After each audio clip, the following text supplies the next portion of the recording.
खरीप हंगामाच्या सुरुवातीलाच शेतकऱ्यांनी पेरणी केली, मात्र सुरुवातीलाच पेरणी केल्यानंतर बियाणे उगवलेच नाही अशा प्रकारच्या तक्रारी कृषी विभागाकडे प्राप्त झालेल्या आहेत. जवळपास 400च्या वरती तक्रारी कृषी विभागाकडे प्राप्त झाल्या आहेत. त्या म्हणजे शेतातलं बियाणं पेरल्यानंतर उगवलं नाही. आपण बघू शकतो, मी सध्या चिखली तालुक्यातील शेत शिवारामध्ये आहे. आपण जर पाहिलं तर या शेतामध्ये जवळपास 15 दिवसाच्या कालावधीच्या नंतर आजपर्यंत बियाणं उगवलं नाही.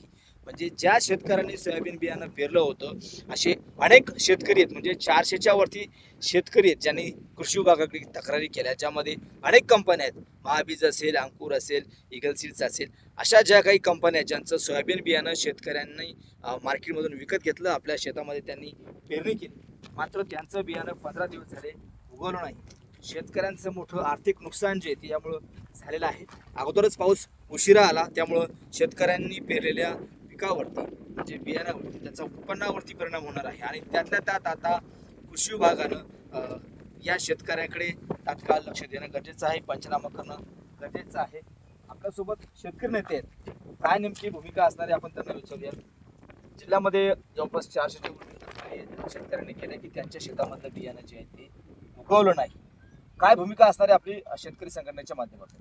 शेकडो हेक्टरवरील पेरणी शेतकऱ्यांना दुबार पेरणी करावी लागलेली आहे.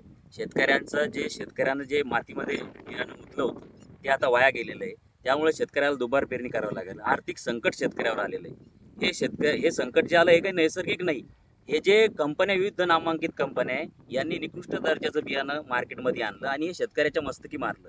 मी हे का म्हणतोय की आज रोजी आम्ही शेतकऱ्यांनी कृषी विभागाकडे तक्रारी केल्या. अरे आमच्याकडे जिवंत पुरावे आहेत.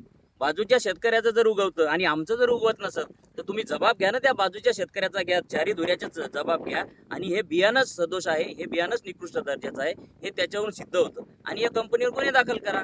आम्ही जर तुम्हाला सांगतो की आमच्या शेतातलं उगवलं नाही, आम्ही आजोबा पंजोबापासून शेती करतो आणि हे कंपनीवाले आम्हाला शेतकऱ्यांना दोषी ठरवतात.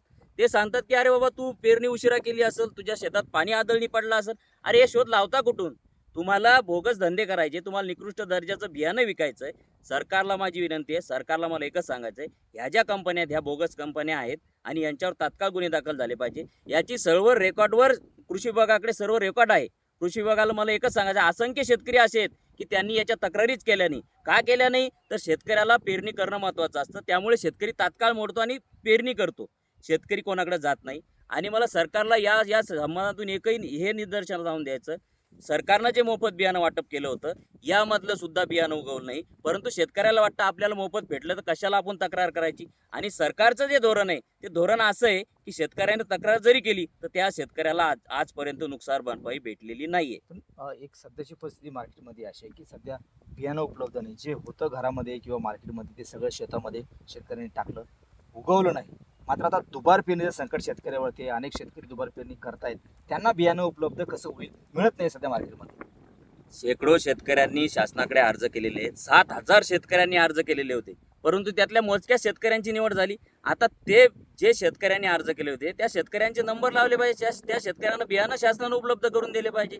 ज्या शेतकऱ्यांनी अर्ज केला नाही त्या शेतकऱ्यांना सुद्धा शासनानं बियाणं उपलब्ध करून दिलं पाहिजे. कारण याला जे जबाबदार आहे, याला जबाबदार जे आहेत ते कंपन्या आहेत आणि कृषी विभागाने सुद्धा याकडे दुर्लक्ष केलं असा माझा आरोप आहे. कारण की कृषी विभागाने यात वेळीत लक्ष घातलं असतं आणि या शेतकऱ्याची जबाब घेऊन याचा अहवाल जर शासनाकडे पाठवला असता तर नक्कीच कंपन्यावर गुन्हे दाखल झाले असते आणि कंपनी झक मारून शेतकऱ्याला नुकसान भरपाई दिली असती. परंतु शेतकऱ्याच्या बाजूने आज कोणी बोलायला तयार नाहीये. शेतकऱ्यांना तात्काळ नुकसान भरपाई भेटली पाहिजे. शासनानं हे जे धोरण आहे कृषी विभागाचं, या धोरणामध्ये बदल केला पाहिजे आणि शेतकऱ्याला तात्काळ नुकसान भरपाई कशी भेटेल यासाठी उपाययोजना केल्या पाहिजे. नक्कीच. तर हे होते शेतकरी नेते. बियाणं तर उगवलं नाही, आता सध्या मार्केटमध्ये सुद्धा बियाणं नाहीये. कारण शेतकऱ्यांना दुबार पेरणी करायची आहे, अनेक शेतकरी दुबार पेरणी करतायत.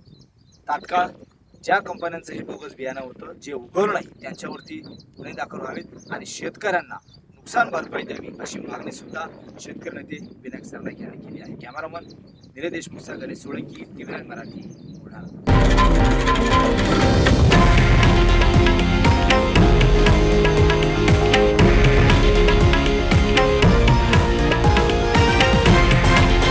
हे आहे देशातील नंबर 1 न्यूज नेटवर्क आणि आपण पाहत आहात TV9 मराठी, एकमेव.